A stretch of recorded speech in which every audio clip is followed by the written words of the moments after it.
Hello everyone, and thank you for coming to this webinar session brought to you by BELTA and with the kind support of Heike Philp of Let's Talk Online. Before we begin, I'd like to tell you who we are. BELTA stands for the Belgian English Language Teachers Association, and our aim is to encourage professional development through bringing English language professionals in Belgium together to discuss the things that matter to them. I'd like to give a particularly warm welcome to our BELTA members who are here today. Thank you all for your support.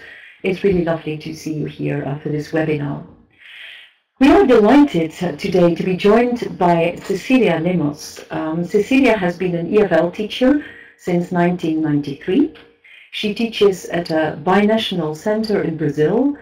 She is also a materials writer and a teacher trainer. She has worked as an e-moderator at chats and webinars, as well as presented webinars for institutions such as the American TESOL Institute. She is an organizer of the online conference Reform Symposium, and she has presented at regional, national, and international ELT conferences.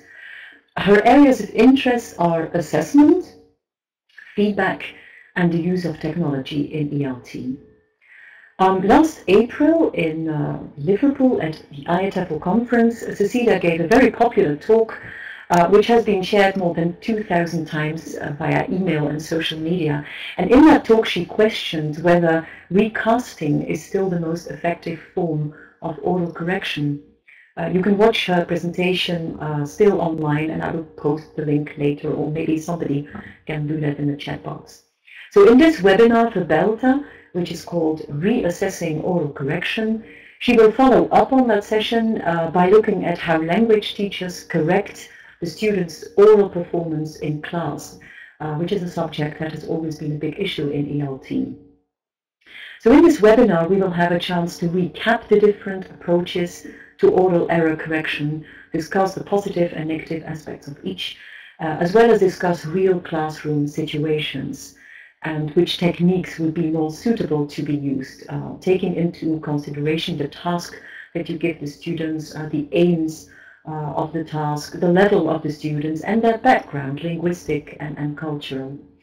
So, without further ado, I give you Cecilia Lemos. Hi, everyone. Thanks for being here first, and that put a lot of pressure. 2,000 times? Wow. Okay, so the idea here today is that we have a chance to take a little further what the discussion that we started at IATFO and online about oral correction. As Mika said, oral correction has always been a big debate in ELT. How to correct students, what's the most effective way of correcting students' oral performance.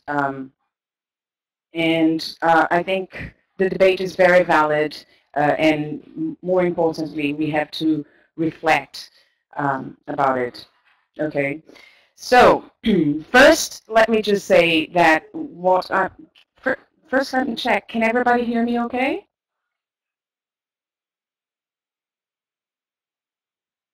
Okay, thank you, John. All right, so before I actually get started with the slides and everything, my idea here, my objective today is more sharing and rethinking and discussing about our own teaching backgrounds and so on. And these are my views. My views are based on my teaching experience and my teaching setting. But, you know, I think sharing and reflecting is always valid. Just, you know, a disclaimer here, I still recast. I am a recovering recaster, but I still recast. Recasting is not the source of all evil. And it has, you know, all correction techniques have their place in the classroom, I think. Just, you know, all of them have a proper and a correct time and place and student to be used with. So let's get started. All right. So the objectives of our session today, we're going to go over the most popular techniques of correcting students' speaking production. Um, we're going to, when we go over them, we're going to discuss the advantages and disadvantages of each. Um, I'm going to briefly, before we start discussing and get to the practical cases, we're going to think about what I believe we should consider when choosing a technique to use with our students. Sorry, nerves. And then we're going to go over real classroom situations and just discussing, reflecting on which would be the most suitable or most effective correction technique in our teaching um, settings again. Okay. All right. So the first, I'm sorry, I'm not, before I will get unnervous soon, but before we start recapping the most common techniques, I'd just like to say that, of course, I know that everybody here is a teacher and everybody knows the techniques. My purpose with recapping them is just that if, like me, some of you have been teaching for a while, it's easy to forget things. And the whole thing that got me started with this is that um, when I was trained to become a teacher a long time ago, about 20 years ago, um, I was taught, and again, this is what happened to me, but I was taught that in the communicative approach, which is the one that I should use, you didn't correct students right there. When they were speaking, you didn't correct them. You did recasting. Recasting was the most effective way of correcting students. Um, and I never questioned it. I just did what I was taught to do. But um, and then when I got involved with professional development, it got me thinking that maybe it wasn't um, that effective. So, and I went back and I studied again all the different techniques. So, I hope this is not too boring. The recapping part is not too boring for you guys. Okay, so the first one that the first correction technique that we're going to go through is clarification request. Can anybody, I know this is stupid, but can you guys give me examples of, you know, um, sorry. Okay, so clarification request is actually asking the learners, indicating you haven't understood what they were saying and asking them to rephrase or say that again. Um, Okay, so can you give me examples of how you do that exactly? Yes, keep on saying, I'm sorry, I don't understand, pardon, what was that? I'm not sure I understand what you're saying, and what do you mean? Those are examples of clarification requests, yes. Um, and can you think of what are advantages of clarification request?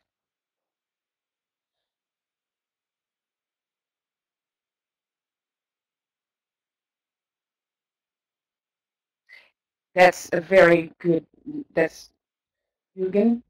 Jürgen. I hope I'm not mispronouncing your names. Yes, students use their own words. It allows students to self-correct. That, for me, is a very, very big point, Sean. Um, Instant feedback, yes. And I think that more than anything, um, clarification request is authentic. It's what happens in real life situations. If they're talking to the native speaker or if they're talking to somebody using English, this is what people will do to them. Exactly. Exactly, Didier. So giving the students the opportunity to self-correct, to notice their own mistakes, is a big advantage of clarification requests. And Clow is very right when it's saying kindness is very important when requesting clarification. But I think that kindness and choosing your words, the way you say things, is important in any kind of corrective feedback, right? Um, any disadvantages? Can you think of any disadvantages of clarification requests?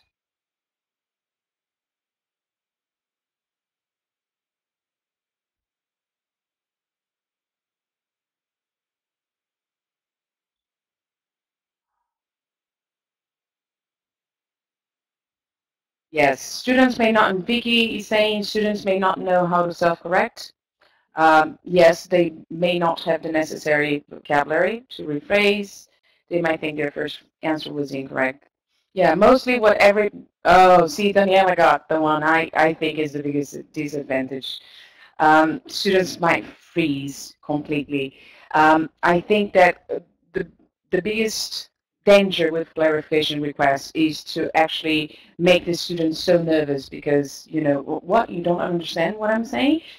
And they may not be able to, and then it's going to raise your affective, not your, their affective filters and just make them more anxious and frustrated about speaking.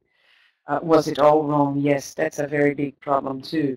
Students may not know what exactly was wrong and just give up there.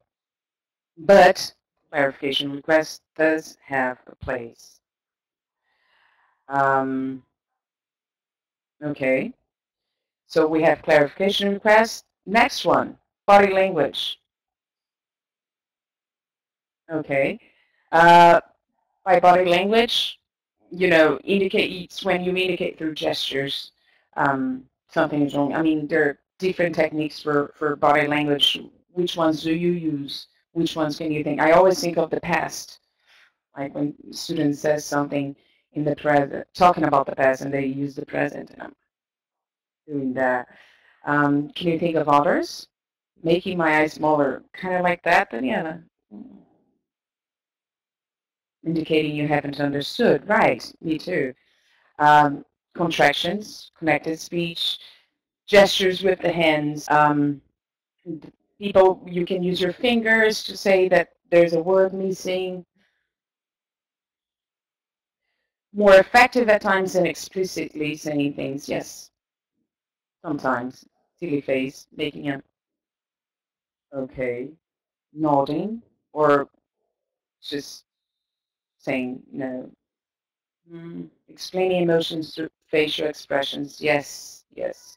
But when giving correcting feedback, body language is, I think, less about expressing emotions and more about showing what, you know, what is wrong by using body language and gestures.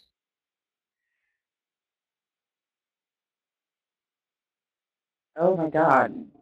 Okay, I'm going to take my eyes away from the chat box a little bit so we move on. Or okay, we've given some examples. Can you think of advantages to body language, using body language for corrective feedback on oral performance?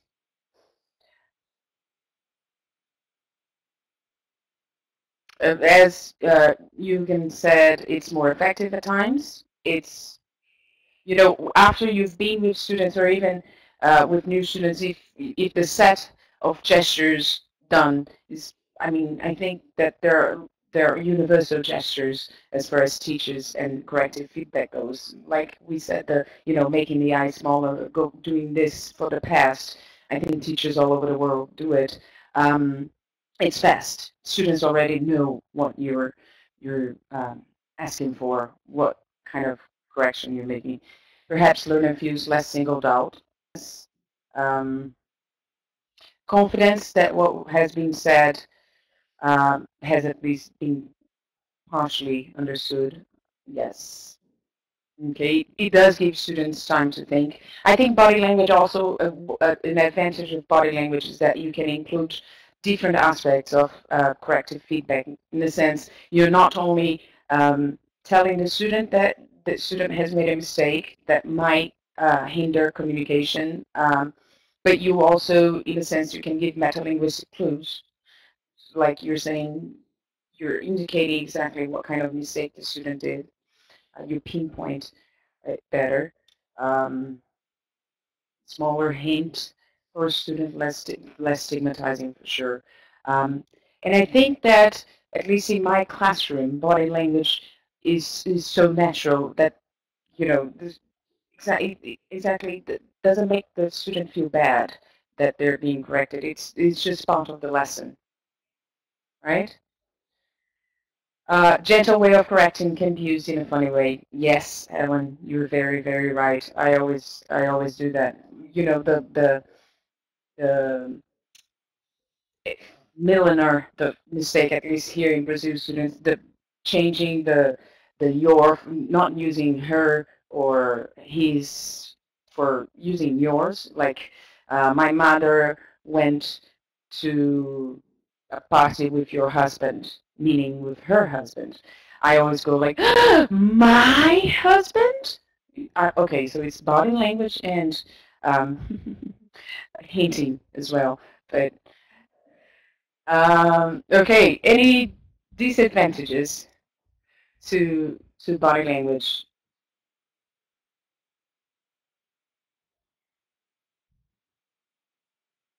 Yes, that too. Um, Disadvantages, contextualizing or correction techniques. Okay, some of the disadvantages, exactly, they don't see it. They may not see it. They may not understand exactly what was the mistake, what was pointing out. Um, you might be interpreted as the crazy teacher who um, has no idea why my mother went to a party with her husband, with my father. Ends up causing more confusion. Yes, it can. Um, Different gestures from teacher to teacher. There's a new code to be learned. You're very right, Guido.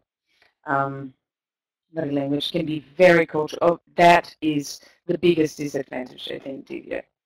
Especially when you're a teacher and if you teach, multicultural groups, which is not my case, but if you teach multicultural groups, body language can be a problem. Um, okay. Okay, so far we've seen clarification requests, we've seen body language, peer correction. By peer correction, I mean allowing other students to correct something that one student has said. So it's actually giving the students the responsibility of correcting each other, right? Um, Examples of that, well, you don't really need examples. So it's you. Did what she say was right? Was what she said right? Okay, can you correct? Or advantages of peer correction?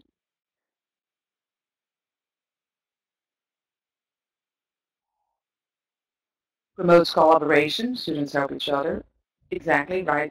It brings up participation and it may help students establish a connection to each other, raising awareness.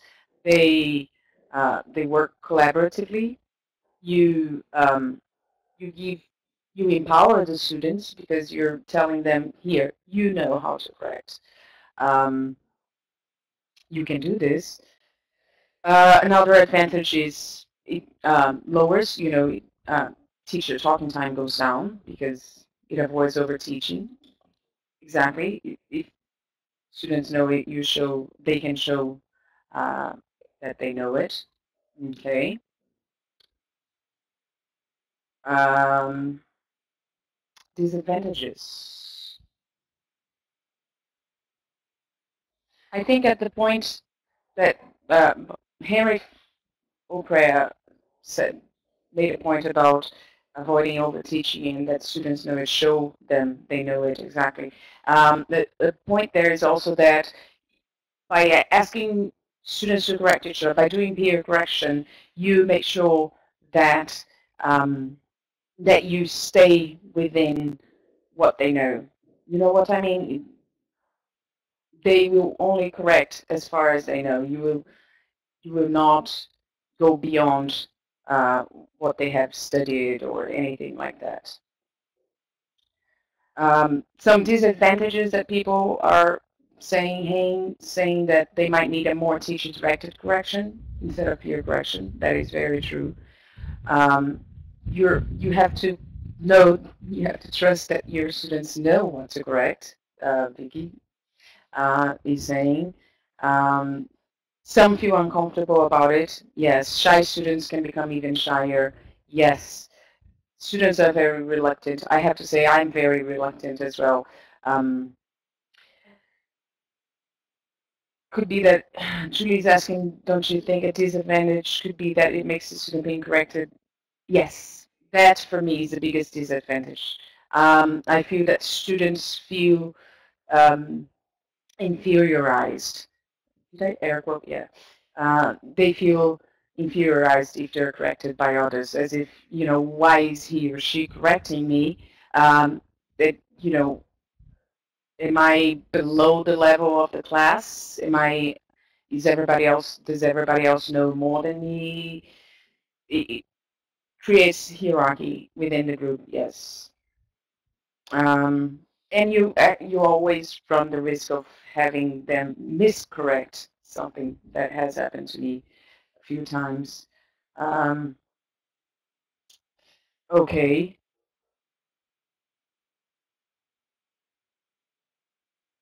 TV is saying that there's a painful lack of correction technique. Yes, it is a real technique in teacher training, yes. But I think it takes time. And if you plan on doing lots of fear correction in class, you have to train it. At least I would have to train my students how to do it. Um, if you're talking about teaching teenagers, they're mean to each other. They may be mean. If you're talking about teaching adults, you have the problem of, especially you are working with people that work alongside. I have had a class where you had employees and a boss, and of course the boss didn't want to be peer corrected because he didn't want to feel diminished in front of his employees. Um, okay. Uh, Another one, metalinguistic clues. So I understand metalinguistic clues of, telling the student the mistake made by using metalanguage. So it's actually explicitly pointing out, okay, you need to use the simple past there. You forgot the preposition. You use language to describe the language with the students. Examples, we've come across those. Advantages of giving your students meta linguistic clues.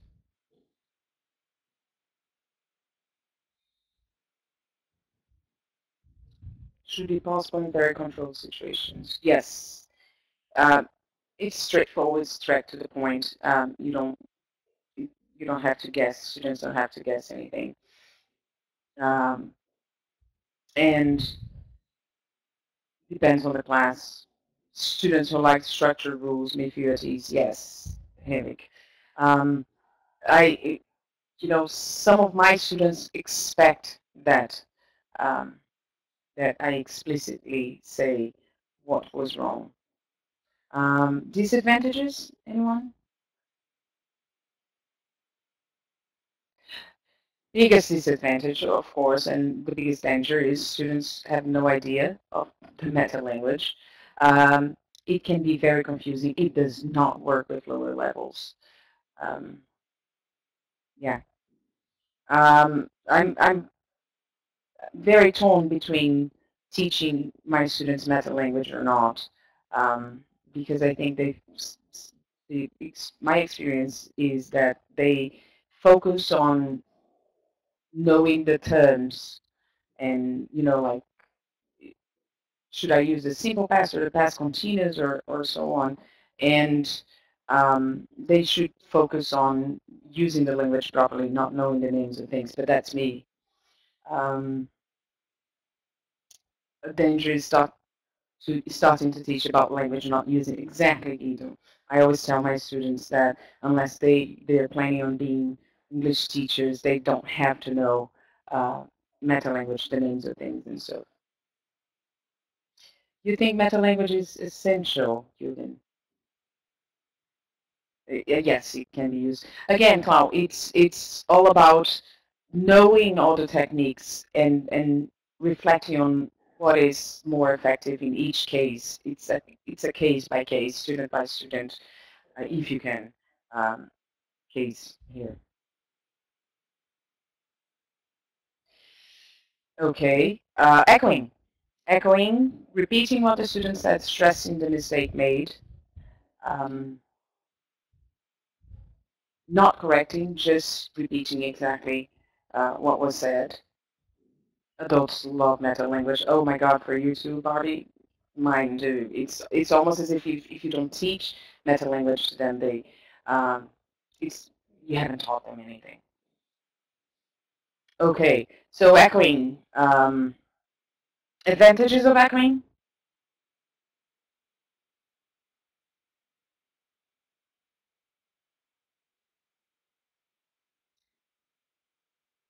Focusing on the mistake. I think yes, you again, it gives them a chance of self-correction, draws attention to the error, and gives a chance to correct. Um, again, I think that one of the greatest advantages besides the self-correction is that it's very non-threatening. Yes, some people do this. You know, it's a very natural way of correcting conversations. That too, Eric. Um, focus on error. So the focus on error and the possibility to of self-correction. Those are advantages. Um, disadvantages.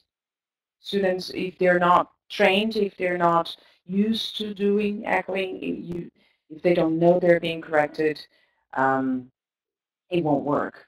It might just go unnoticed. They may think that you're just repeating. Um, with question intonation does not point out. Saying repetition without question intonation does point out the error. Echoing can interrupt, yes, it is one of those. But for me, the biggest disadvantage is that they may not notice they're being corrected. Again, it's important that we remember that echoing is different from recasting because when you do echoing, you don't correct the mistake. Um, you just repeat the exact same mistake.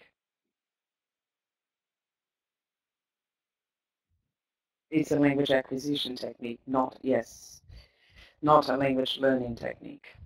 Okay. Direct correction or explicit correction. Correcting the mistake made by the student on the spot by saying the utterance in the correct way.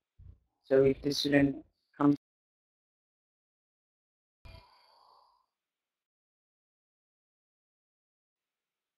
sorry about the phone. So if the student says, I go to the beach last week, you say no. You don't say go because you're talking about the past. You say I went to, or well, there are better ways of saying I don't say no. You don't say that, but direct correction is explicitly pointing out the mistake and correcting, right? Julie says that she likes explicit if done kindly and not in a critical way. Yes, Julie. And if students are used to that, I believe, and in a very gentle way. Advantages of direct correction.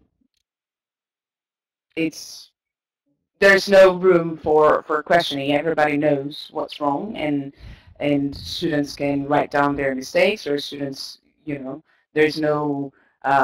It saves time, right? It's useful. John is saying it's useful when teaching for the first time a structured pattern. Yes, in more controlled practice, I think direct correction has a very good place there. Some students just don't get other clues. Yes, Bobby, that is true. Direct correction is making sure that the student sees that they're wrong in the kind of mistakes they did. Explain why the mistake may lead to confusion communication-wise. You've been saying. Yes. Okay. Disadvantages of direct correction. Um, Disadvantages of it could discourage the student. Yes. Um, the student may uh, just okay. It can offend. Yes. Um, it interrupts because you have to do it on the spot, and sometimes you may even break the entire activity, or students may be unmotivated to continue, demotivated, stops the flow. Yeah, those are the biggest disadvantages. Um, let's move on, or we're never going to get to the part that I want. Reformulating and recasting, and the best for last, right? I saved it. Recasting, reformulating is repeating back a corrected version of what the student has said without making a big deal out of it. Okay, Debbie's asking a question. This is wrong, and then provide a correct answer. Says it. Debbie, it really depends. Um, I would say, uh, let's say that you made that mistake, and so I would go, okay, Debbie, you're talking about last week, right? So you should say you went to the beach.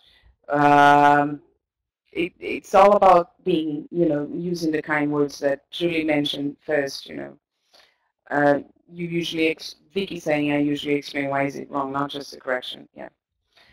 Give a clue. Yeah.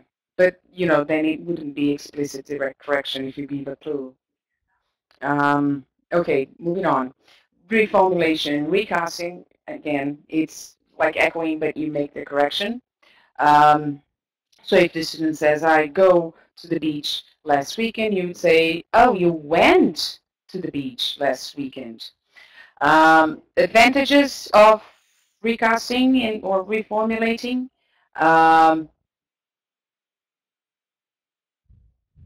Okay. Advantages, anyone? Okay. It's subtle. Maybe too subtle? It's kind. Yes, it is kind. Um, Julie can't think of any. I think it's subtle, it's non-threatening. Um, it's being used so much that students are used to it by now. Um, it is the easy way out. Louise, hi Louise. I think that reformulating the easy way, it's a non-threatening way. You don't run the risk of over-teaching because you're just correcting. Um,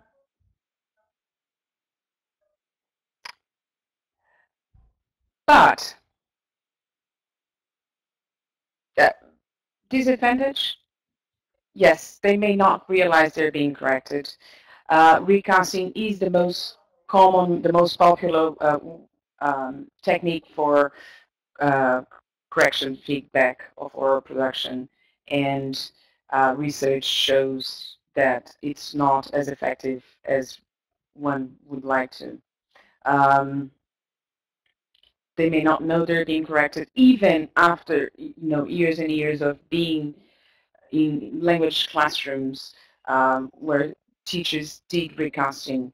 I have, when I sat down and I talked to my students and I explained um, that, I told them what recasting was and that teachers use it to correct students' mistakes in oral production, and so many of them looked at me and said, "Oh, really? I never noticed. They really, unless you do learner training activities and students are aware that that happens and how it's done. I don't think students notice they're being corrected. Some of them do pick up, but they are a minority. Are they learning from it? Very good question, Plow. Uh, do they pick up? Do they realize what was wrong?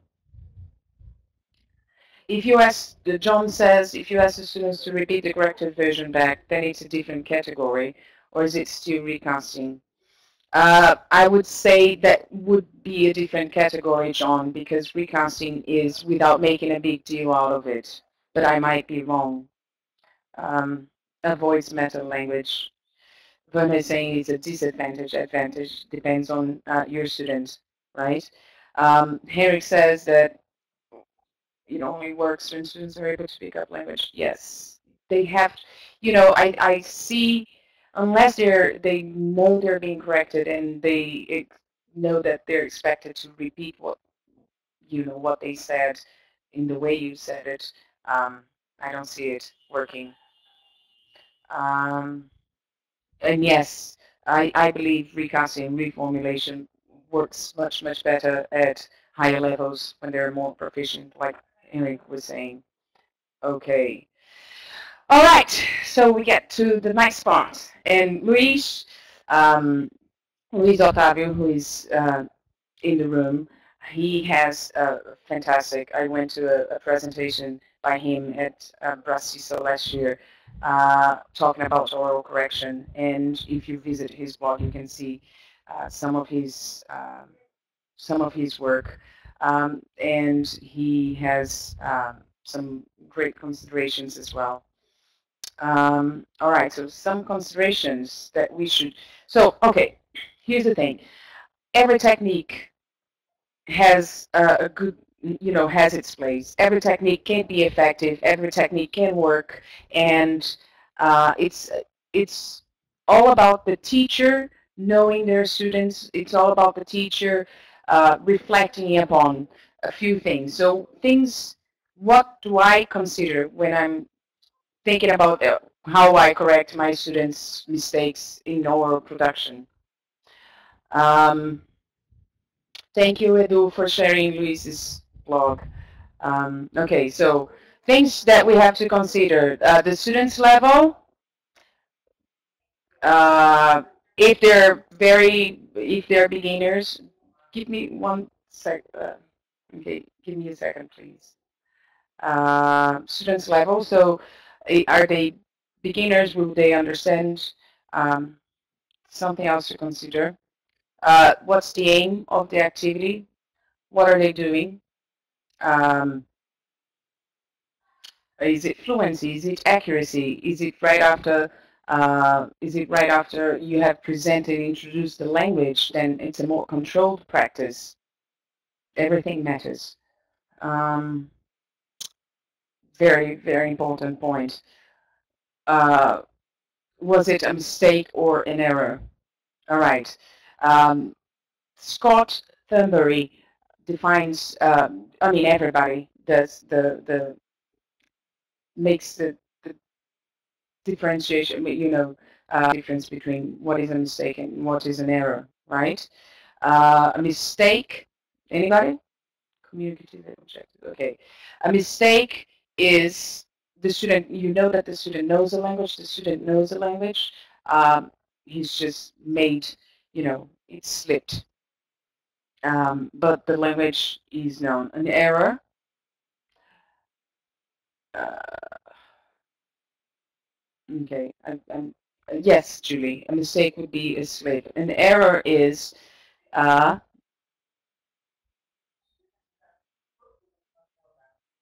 learning the first time. Okay. An error is a gap on the student's knowledge of the system. Just, okay. Uh, okay. First time introduced something he does not know. Yes, that's an error. So what do you think? Is it a mistake or an error? I think uh, correction should be done if it's a mistake.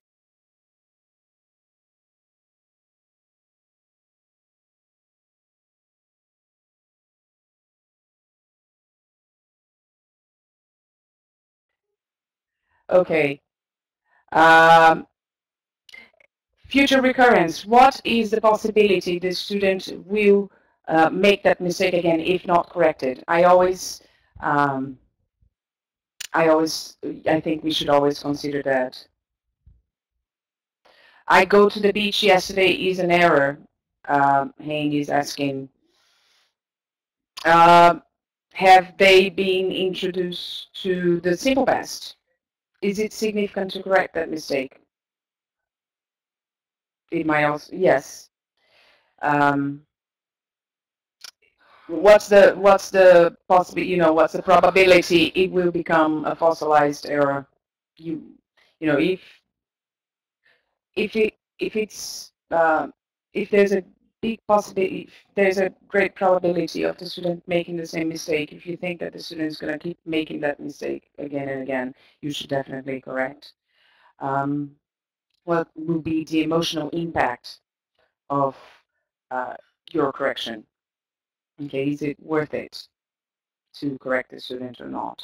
Just things that you have, that I think we should consider when we're um, on that split second that we're thinking, should I correct, should I not correct, how should I correct it? Okay? All right, so considerations and cultural factors. As Divya pointed out before, um, the culture of the students, the culture of where it matters. Some cultures are, they expect to be corrected, a more direct correction. Others, it will, depending, the different techniques of correction will have different impacts.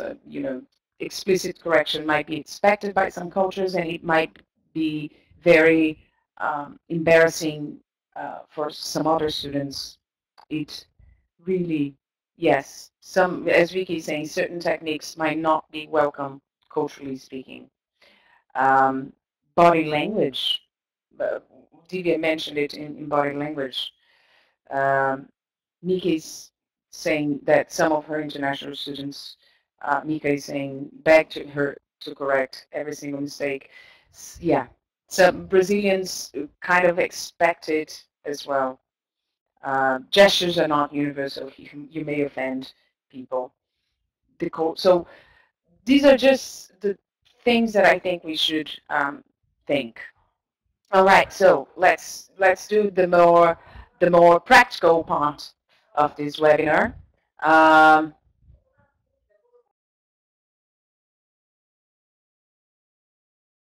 to just a second.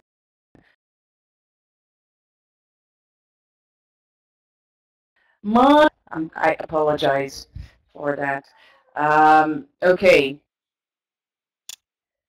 we're pretty shine people, which isn't okay. No point in correcting at all. Just correcting mistakes to changing the mental grammar.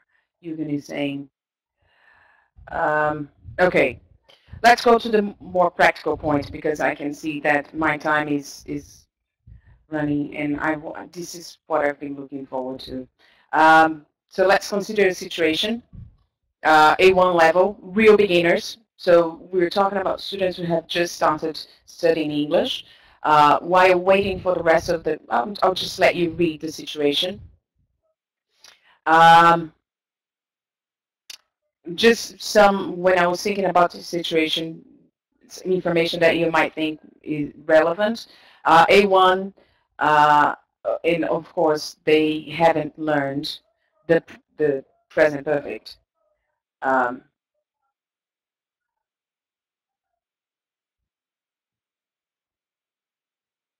all right. So if that situation happened in your, or because there's a big possibility something similar has happened, would you correct? Would you correct the student that's made that mistake? Okay. Um,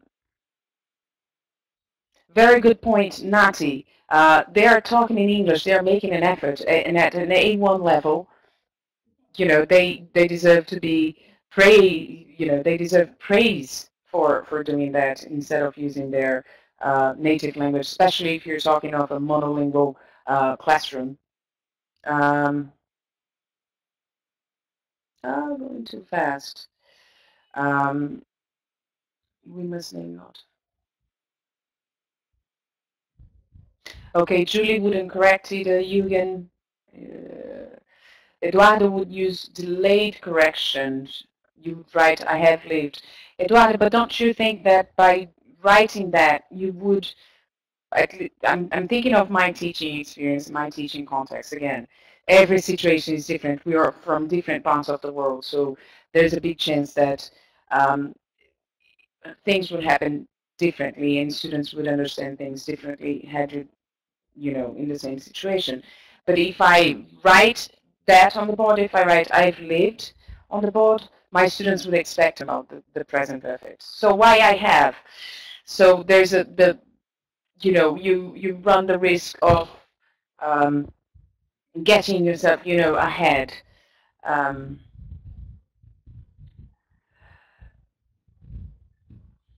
okay, sorry, I didn't see you hadn't seen.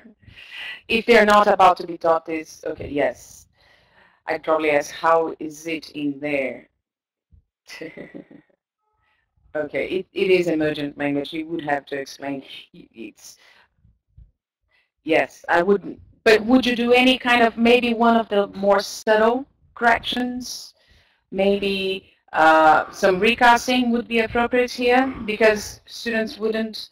What do you think?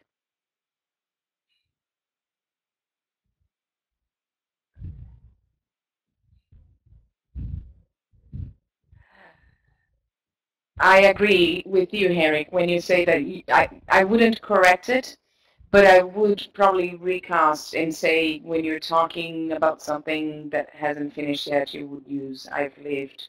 And even if the students asked, or maybe I would just, I think I would actually just recast um, and pray that no student asks me to explain why. uh, okay, John is saying you could recast, but I'm sure I would want to interrupt the flow. You think recasting would interrupt the flow, John?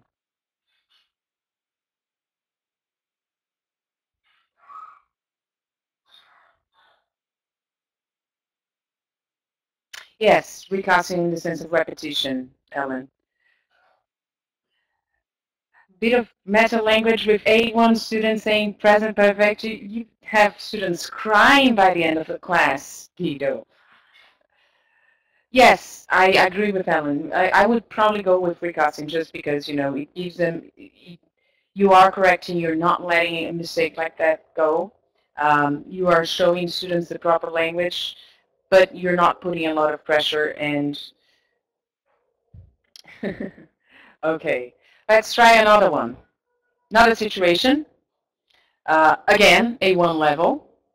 During an activity to practice physical description, student describes the people in his picture. They're using photos. That's the setting I imagine. Students brought photos and they're describing the people in their photos. So the student describes the people in his or her picture using the correct structure, but when adding extra information, they make a mistake.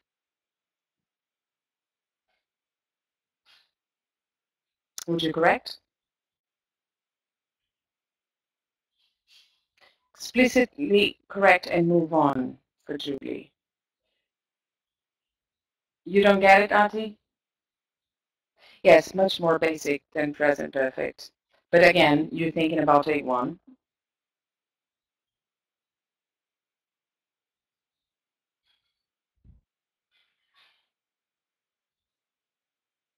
Yes. All right. Okay, so we all think alike. I like that. I like that idea. Yes, I would correct. Um, very nicely and kindly and gently, but I would do um, some explicit correction and write on the board so that because it is a basic mistake and it actually it hinders communication. If that is said to a native speaker, um, they would not understand. Exactly, she's 12, she turned 12, they just don't know the expression.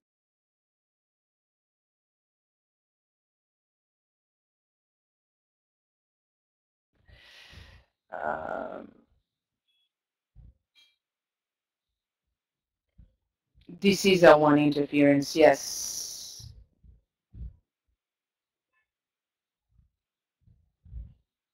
Okay, so yes, Barbie, that's a very good point.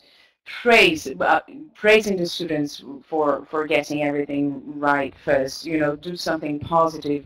Even it kind of softens the blow of being the blow. Oh God, I can't believe I said that, but it does make it um, better.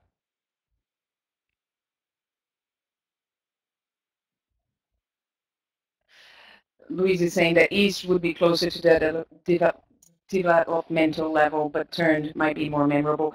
I think not only turned might be more memorable, Louise, but also turned is the correct, you know, to to say what the student is trying to say there. You actually have to, and it's not that it's not that much. It's really vocabulary. Um, oh yeah, she had 12. They all do that. Okay. Um, one more situation.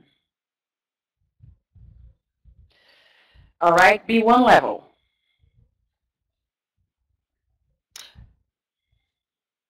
Oh, so many things I want to say, but I just forget. Oh, okay.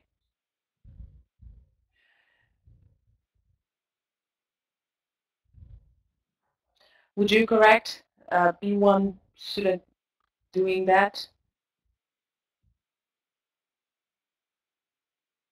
Delayed correction at the end of class. But you wouldn't. You would not. Yes. So everybody would do delayed correction too. Yes, Jürgen. I think we can't let the mistake go, but interrupting the flow is not. Again, what is the purpose of the activity? It's fluency. It's getting the students interested and involved in the topic. So if you correct there, you're working against yourself, I think. And if the students continued, if they understood, why stop? But I do believe it's too basic and it has to be corrected.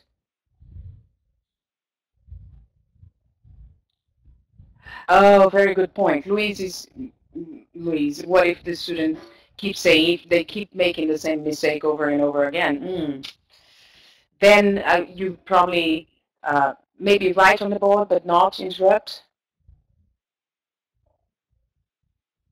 It might just be a slip. Very likely it will be a slip. If the do you think if the listener got the message, you shouldn't correct? Victor is saying if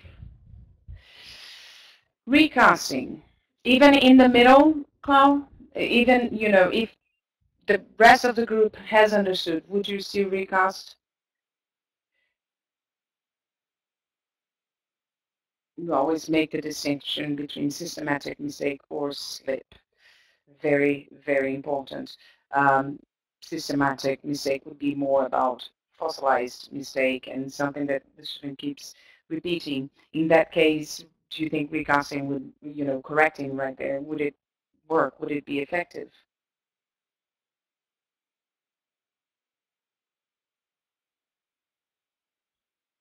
Yes. So, everything matters. The level of the student matters there. It's a B1 level. You would never admit that kind of mistake, not using the auxiliary. Um, but maybe delayed correction would delay, again, you don't want to interrupt the flow, but would delayed correction make any difference? I mean, they might not even remember that happened.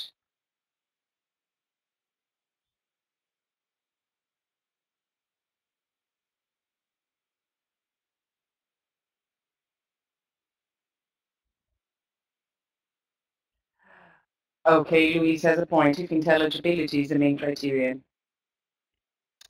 Yeah, I like the idea, exactly, Ellen. I like the idea of delayed correction, but in this situation, I think delayed correction would be pointless because if it was a slip, why correct? And then uh, students are not going to remember because it was a discussion. They've already moved on. Uh, At a B1 level, students know that they're.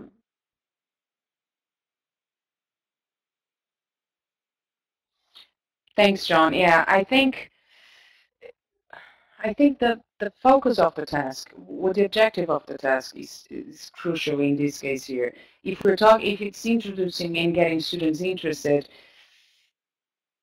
I'm not sure.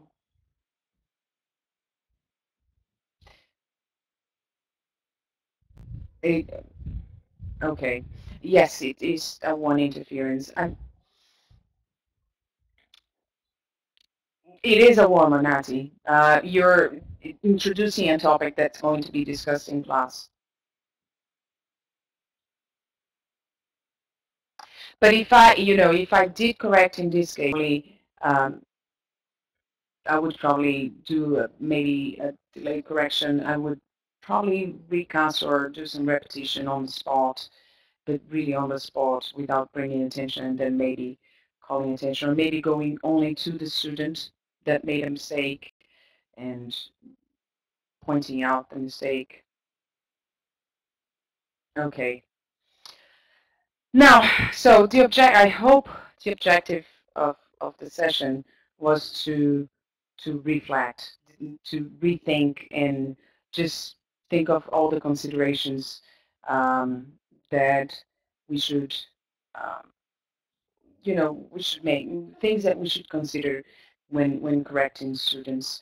Um, uh, as you know, differently from what a lot of people say, I don't believe that there is one correct or more effective way of giving students corrective feedback. Corrective feedback is essential for language acquisition, for second language, or even for language acquisition, first language as well. Um, but and there are different techniques. If the different techniques exist, it's for a reason, because students are different, situations are different, the moments, the personalities and the levels, and you should just keep all of them in mind, and uh, and really question yourself which one would be more effective, and admit, experiment, and admit when something doesn't work, when a correction doesn't work. Um,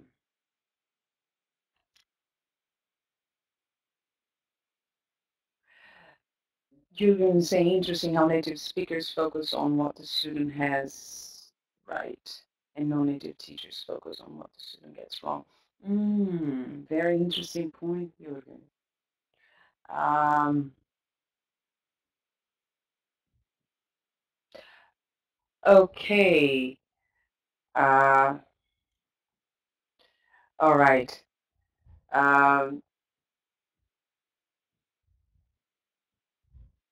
Heike is saying, can I ask you whether you think error correction would be different if done in a virtual environment like here with a text chat available? That's a very good question. Uh,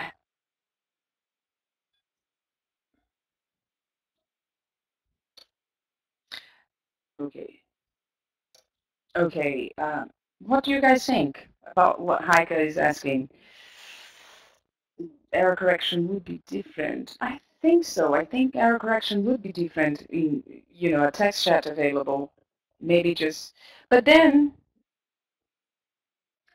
again, couldn't we do the same thing if we are in a face-to-face situation? Couldn't we do the same thing using the board? I mean, if we're talking about using the text chat available, we also have the board available that we can write the mistakes on the board while they happen.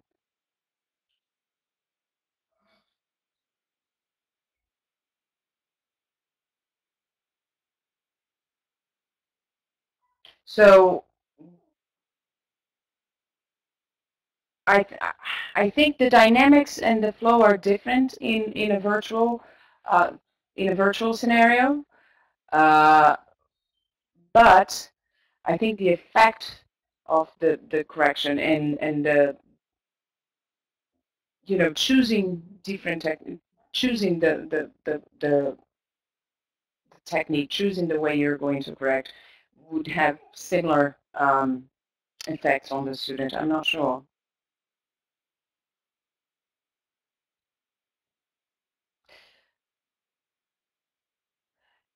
Exactly, Ellen. Yeah, I think it would distract the student as well, and it could, uh, just frustrate and make the student stop speaking as well. Mm.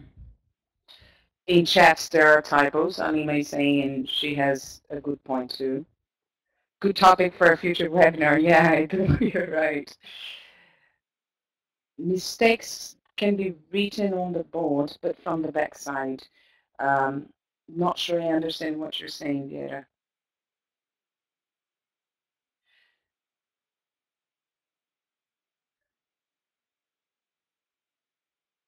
Yeah, okay. Henrik Oprea is saying, I guess you'd have to train your students. So maybe error correction is about keeping all the techniques in mind and training our students in being corrected. Should we? Okay, I understand. Thanks, Vera, for clearing that up.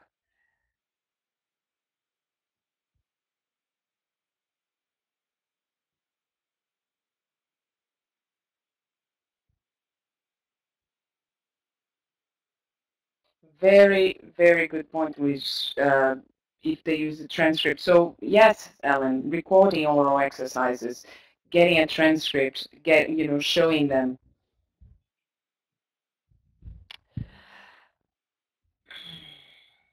So maybe the the answer to giving effective corrective feedback on our production is learner training. We should do more learner training, I guess. Training students how to be corrected. Yep. Okay. So um, the idea of this session was to share with you and to show and to say that um, uh, that there isn't I don't believe, again, personal experience, personal views, I don't believe there is a correct method, um, and we shouldn't just stick to one of them. We should remember there are many, and um, I'm not saying I'm right. I know I don't have an answer. I have many, many questions in mind. Um, but it's, I hope it just made you guys think um, and reassess and consider things. Um, Final words there. Uh, just reflection, reassessing, and um, not not accommodating.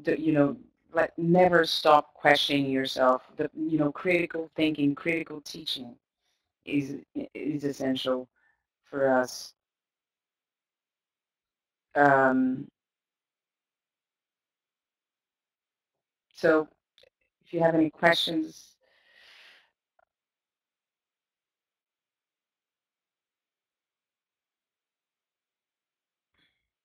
thanks for coming, you guys. Thanks for taking the time to be here today. Um, I hope it was worth it. I hope for those of you who had the first webinar, I hope your first webinar was a good experience. Sorry, I was super nervous. Thanks for being here. Yes, John. The idea, my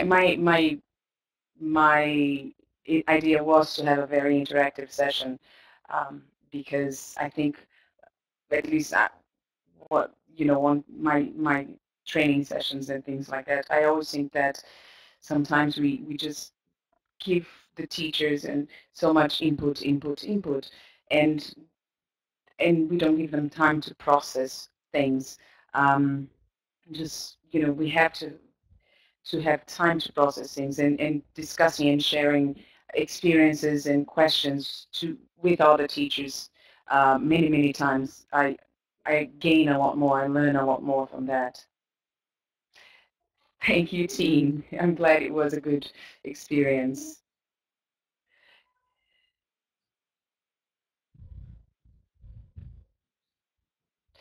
we learn from each other, Jürgen. Thank you. It was nice to learn from you too. Oh, I hope they did. I hope they did, John. All right. Um, can I, on behalf of BELTA, thank you very, very much, Cecilia, for your wonderful presentation. It's really nice to read that people who are here for the first time, they say we liked it and we are coming back. So thank you very much. I think there was very good interaction also today in the chat. And it was, yeah. Yes, I'm looking forward to looking back and reading it. That's the whole thing. Amazing reading at the same time. I didn't do the poll. There were so many things I had planned. You're trying to do everything. There were many, many things. We were waiting I get for a the poll, message but from Ellen saying, maybe it's good to know for the BELTA members that the recording of this presentation will go on our website. And maybe we can also use your slides there. So if you would be kind enough to send them, they could be there and the BELTA members can access them and can have a look at them again.